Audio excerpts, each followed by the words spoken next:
নমস্কাৰ আমি 22 জানুৱাৰীত যি অযোধ্যাত ৰাম মন্দিৰ নিৰ্মাণ উদ্বোধনী হ'বলৈ গৈ আছে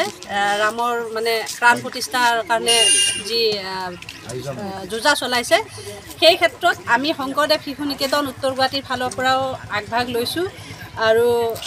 আমি ইনভাইটেশ্যন কৰাৰ কাৰণে আমাৰ উত্তৰ গুৱাহাটীৰ যিখিনি আশে-পাশে মানুহ আছে প্ৰত্যেকৰ ঘৰে ঘৰে আমি আহিছোঁ ৰাম মন্দিৰ উদ্বোধনীৰ কথা সকলোকে বিলাইছোঁ আসলতে আমাৰ উত্তৰ গুৱাহাটী এলেকাটো আগৰ পৰাই অতীজৰ পৰাই হিন্দু মুছলমানৰ যিটো মানে এনাজৰি সেইটো আগৰ পৰাই আছে আৰু আমিও অটুট ৰাখিবলৈ চেষ্টা কৰি আহিছোঁ ধৰ্ম বোলা বস্তুটো সম্পূৰ্ণ বেলেগ ইয়াত ধৰ্মৰ কথা অহা নাই আমি যিহেতুকে ঐক্যতাৰে বান্ধ খাই আছোঁ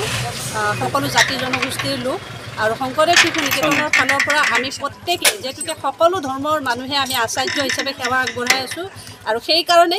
আজি ৰামৰ প্ৰাণ প্ৰতিষ্ঠা দিৱসৰ লগত সংগতি ৰাখি আমিও সহযোগ কৰিছোঁ তাৰমানে এইটোৱে ঠিক আছে হয় নমস্কাৰ সকলোকে শ্ৰীৰামচন্দ্ৰৰ যি পবিত্ৰ প্ৰাণ প্ৰতিষ্ঠা 22 জানুৱাৰীত অযোধ্যাৰ পবিত্ৰ ভূমিত হ'বলৈ গৈ আছে তাৰে অভিবাদন জনাইছোঁ আৰু আমি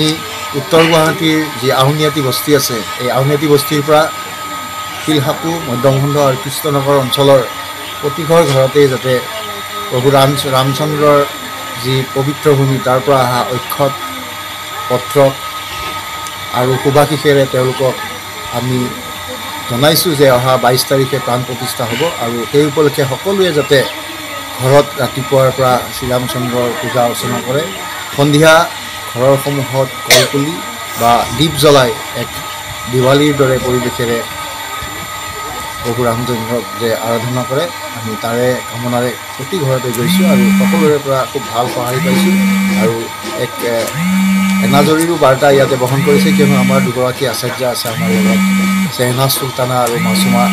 জিন্নাত ৰহমান আৰু তেওঁলোকে অতি সুন্দৰভাৱে আমাৰ লগত সহযোগ কৰি সকলোকে নিমন্ত্ৰণ জনাইছে আৰু এই বাৰ্তাৰেই আমি সকলোকে কৈছোঁ যে সমগ্ৰ ভাৰততে একতা হ'ব লাগে সম্প্ৰীতি হ'ব লাগে আৰু